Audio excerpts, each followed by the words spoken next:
सर्वांना क्रांतिकारी जय भीम। मी Republican party of Maharashtra पक्षाचा युवा शहर प्रमुख अर्षद लखपती। आज मित्रांनो तुमच्या समोर येण्याचं मुख्य कारण माझं आहे की आज दिनांक 27/10/2025 रोजी आम्ही माननीय जिल्हाधिकारी साहेब यांना आमच्या पक्षाच्या वतीने निवेदन सादर केलेलं आहे आणि त्याच्यामध्ये प्रामुख्याने जो मेन मुद्दा आहे तो विषय मतदान कार्ड आधार कार्डला अनिवार्यपणे लिंक करण्यासंबंधी आणि प्रक्रियेत सुधारणा करण्यासंबंधी।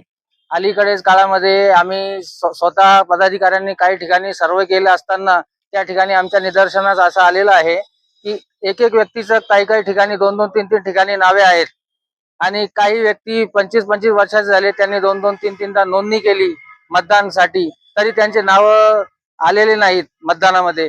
तर अशा काही लोकांना ज्यांचं नाव जास्त आहे त्यांना कमी करून त्यांच्यावर सुद्धा कारवाई केली पाहिजे। यासाठी निवेदन आपण जिल्हाधिकारी साहेब यांच्या मार्फत मुख्य निवडणूक आयुक्त यांना पाठवण्यात येणार आहे। याच्यामध्ये आपलं जो मुद्दे आहेत, डुप्लिकेशनवर नियंत्रण कसे ठेवण्यात येईल, आधार कार्ड हे प्रत्येक नागरिकांचे युनिक ओळखपत्र आहे आणि मतदान चोरीला आळा घालण्यासाठी आधारमुळे डेटाबेस तपासणी सोयीस्कर होईल। आधार कार्ड लिंक करण्याची प्रतिक्रिया अनिवार्य केल्यास लोकशाही प्रक्रियेवर नागरिकांचा विश्वास वाढेल आणि मतदानाचं महत्त्व जपेल। धन्यवाद।